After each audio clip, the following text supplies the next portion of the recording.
Pet Life Radio. This is Pet Life Radio. Let's talk pets.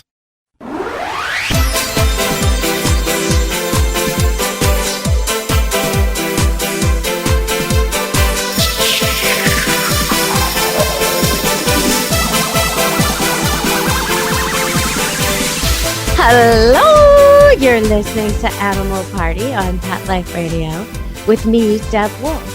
And it is a party today, a party of one, me, myself, and I. But lucky for all of you, I come with many, many pets. In fact, in my living room right now in a beautiful whelping pen with a heating pad is a mama dog and her 7 puppies that were born on Saturday. So we're going to post a picture so you can see just how cute a 1-day-old puppy looks. Oh my gosh, so cute. And that soft blanket you see behind the puppy is not a blanket. That's mama's tummy. Can you imagine how soft that would be? It's like softer than soft when I feel it with my hand. But imagine being a newborn that can't see and can't hear, and all you can do is smell and feel. And you get to snuggle up with that lovely poodle white, silky, warm fur. Yes. What a nice way to begin life. So that's what we got going here at Camp Good Dog. And if you want to see puppy pictures, so we got those. They're a couple days old now, and we'll be posting pictures. And we also have some puppies that were born last March that you can look at. One in particular, Fabio, because he's fabulous. And he's white and he just got a haircut and he's all spiffy. And then we have some doodles, a year-old doodle that's available because her owners had to relocate. And her name's Sweetie, and they had to move to the Middle East. And sometimes you get a dog with the best of intentions. They had a house and a yard here in Canada, and they got this big golden doodle from me a year ago, and they love her and she loves them, and she's great with their kids and getting in the car and all the other things you want.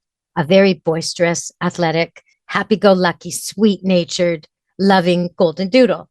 But they're moving to the Middle East to an apartment, which is another family for a while, and then they'll be in transition and probably end up somewhere else. They're starting in Iran, and it's a place where dogs aren't really tolerated indoors unless they're tiny in this neighborhood that they're moving to, and there's just no way for her to go. So they don't anticipate being back here for years. So the most humane thing was to find a new home for her, which I totally agree with. So that's what I'm trying to do. Her name's Sweetie, and I gave her a haircut, so she's freshly shaved with a little crew cut. Unfortunately, winter came, but she needed a haircut, so she's got one.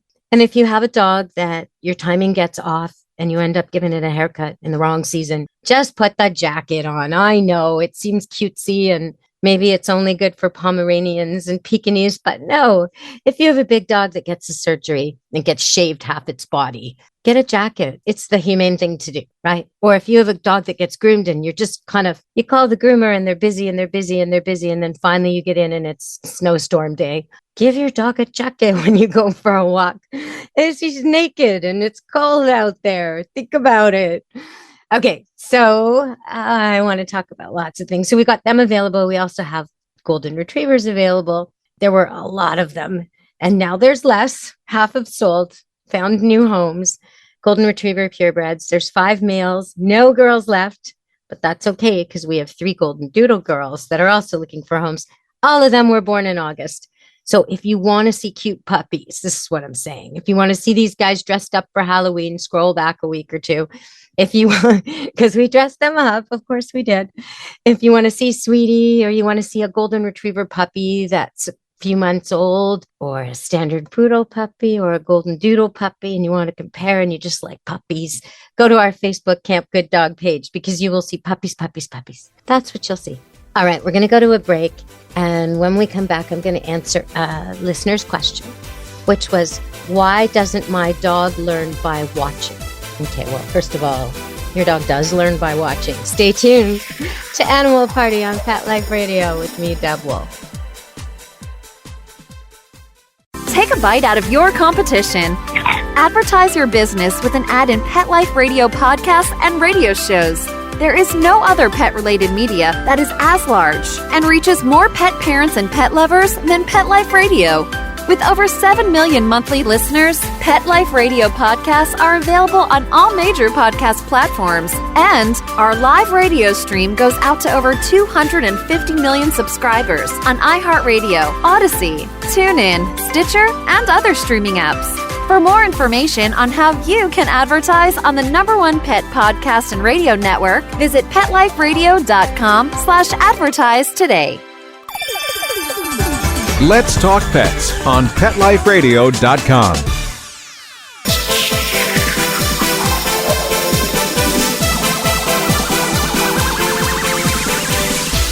Hello, you're back on Animal Party on Pet Life Radio with me, Deborah.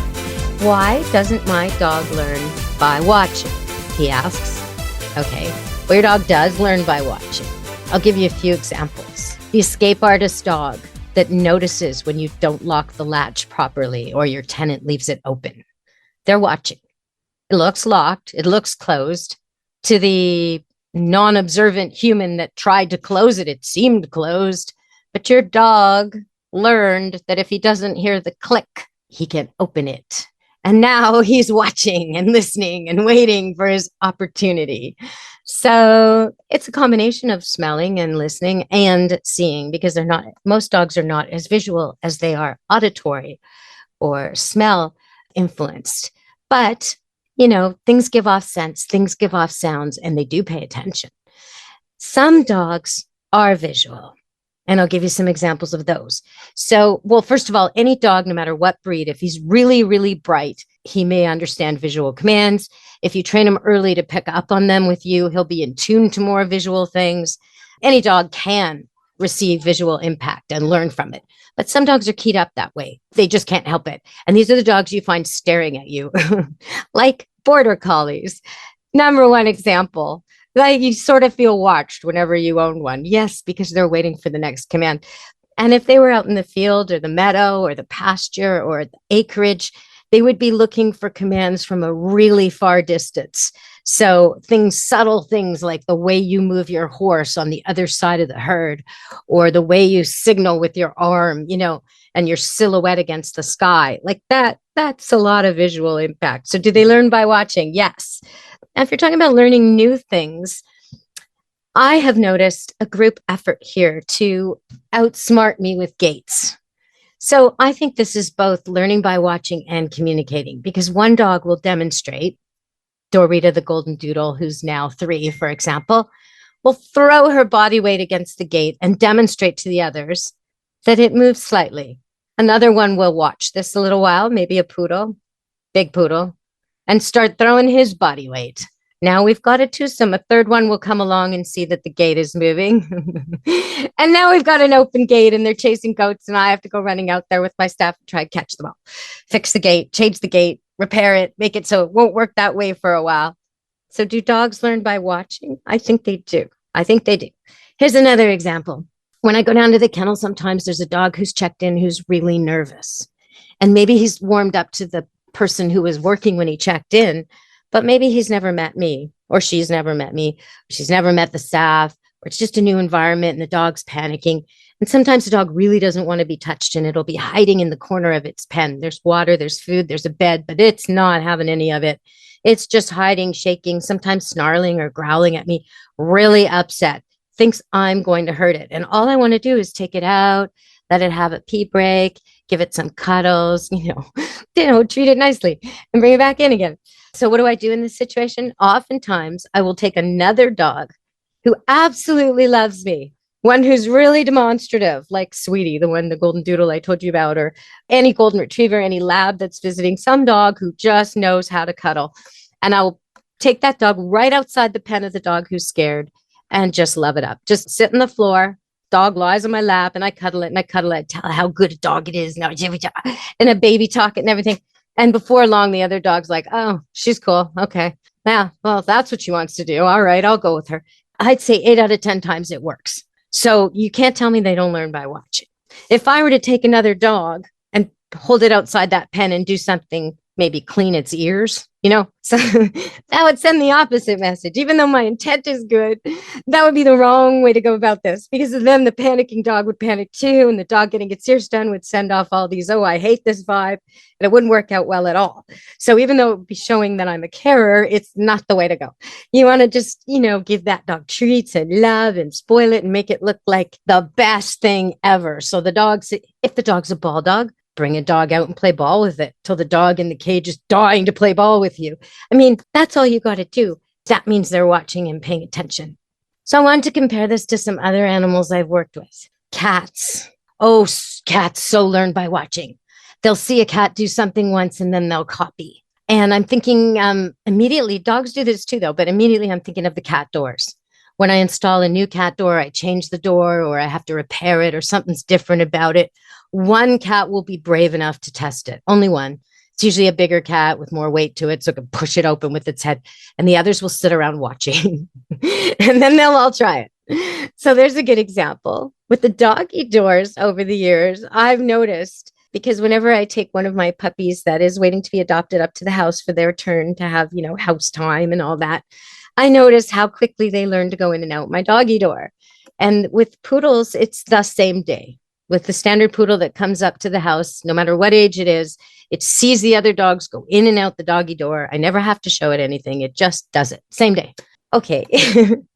With golden doodles, it's a couple of days usually. And in one case, Dorita, the one I have now, I never had to show her. So remember, even if your breed is maybe not so smart, your dog might be smart. And the more you teach them and the more you develop those skills, and give them something to think about, the smarter your dog will be. So Dorita learned the doggy door in one day, but I do remember Paprika. I had this red golden doodle. She's long ago gone to her home, and she was so sweet and she was bright red and she was just the coolest dog. And I had her up for her house time, and it took so many repetitions. I had a poodle up at the same time that had already learned it was going in and out, in and out, in and out. And Paprika would be stuck outside in the rain, staring at the dog door, wondering how these poodles worked such magic that they could just walk through walls, Now, if she were a pug, it probably would have taken a lot longer. If she were a Shiba Inu, I wouldn't have had to show her once. So that's an interesting fact. If you own a dog like a Shiba Inu or a Malamute, you'd probably find the dog quite difficult to train, not that interested in tricks, and eager to escape, but escape is their talent. So getting in and out of things, they'll learn by watching, and they'll learn it well. So that's kind of reminds me of this contrast. There used to be these two labs, Ollie and Trooper, and they lived in a really fancy part of Vancouver. And I would walk them and train them and take care of them sometimes. And when I would go to pick them up, the big black labs, they looked like little bears, very stocky sort of things. And they would leap in the air, all 4 feet in the air, just leap totally above the fence though. Like any other dog that I owned would have jumped over. I mean, at least to greet me, maybe jump back again, some of my poodles. But these guys were convinced they couldn't go over that fence. And they would just leap up, leap up, leap up like pogo sticks until I opened the door. It's so odd. The gate was half the size they were, but no, they weren't passing it. And so that would never happen with a Shiba Inu or a Malamute or a Husky or any of these dogs that, where you read in the breed book, stealthy escape is one of their skills. Okay, so we're going to go to break and come back on Animal Party Pet Life Radio. Stay tuned with me, Deborah. For those fortunate to have experienced the deep bond and unconditional love of a companion animal, the death that follows can be one of the most difficult and misunderstood losses to go through. Many times, this devastating loss goes unrecognized and trivialized by family and friends, leaving grieving pet parents struggling to find healthy ways to cope with the loss. In And I Love You Still, a thoughtful guide and remembrance journal for healing the loss of a pet, Dr. Julianne Corbin calls attention to the difficulties unique to the loss of a beloved pet and provides an interactive and compassionate guide to help you process your loss and work towards coming to a place of peace and healing. For those interested in journal therapy and looking for a professionally written and compassionate resource to help understand and reconcile the grief associated with the loss of your pet, this book is for you. And I Love You Still, A thoughtful guide and remembrance journal by Julianne Corbin is now available for purchase on Amazon and other major book retailers. Let's talk pets Let's talk pets on Pet Life Radio. Pet Life Radio. PetLifeRadio.com.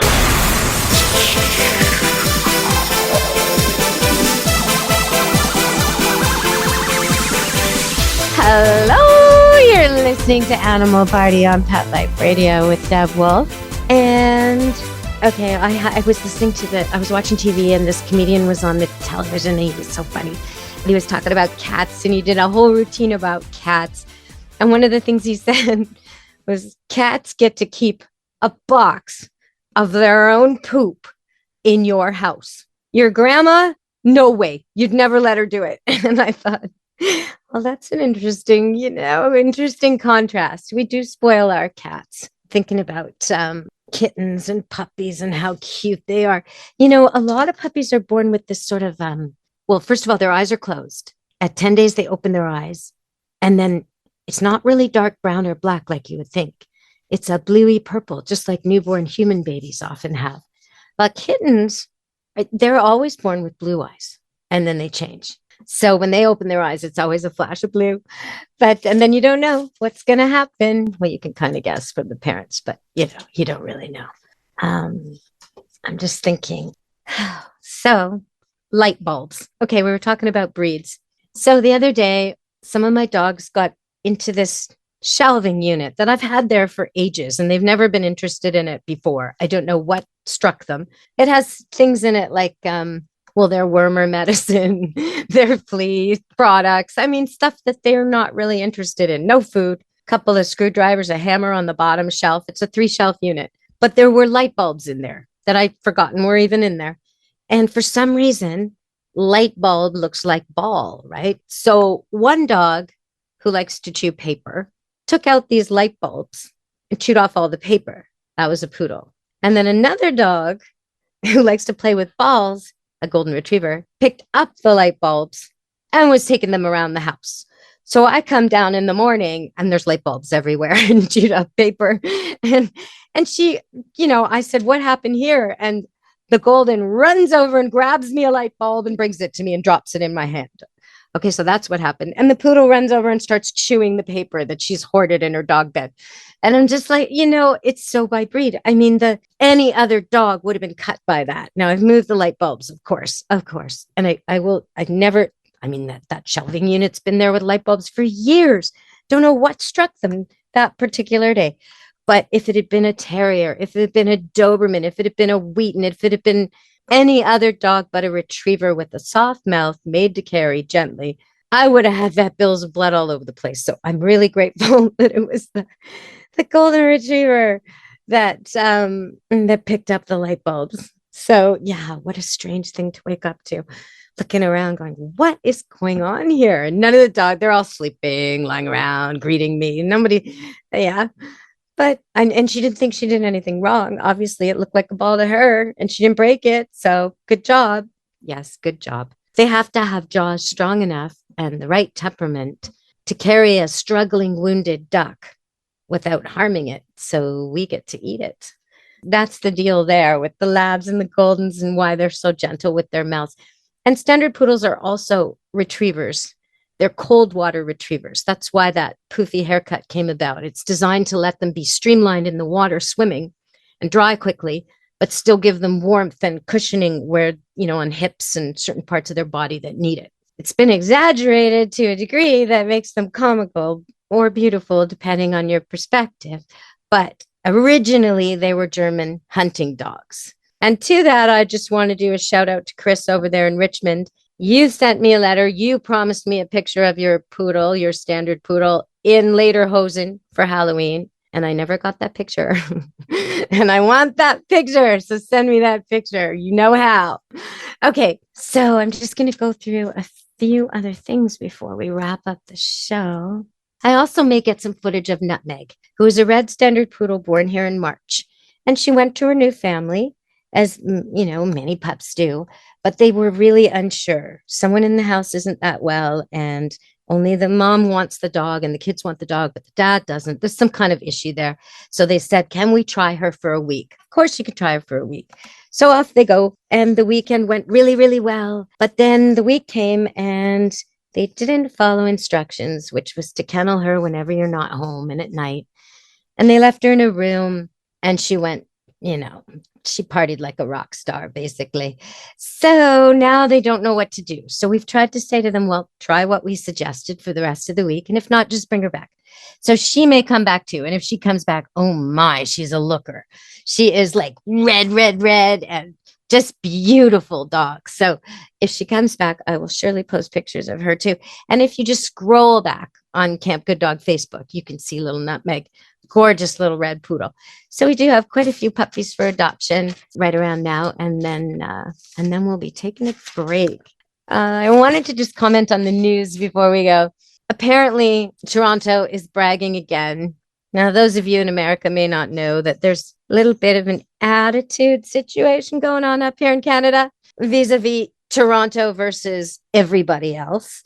And Toronto likes to call itself the center of the universe. Yeah, really, really. And also the New York of the North. Oh, please. But sometimes I'm born in Toronto and now I live in Vancouver. So this rivalry, which is gentle and friendly, is very much active in my mindset with my family back in Toronto and all my current life here for so many years.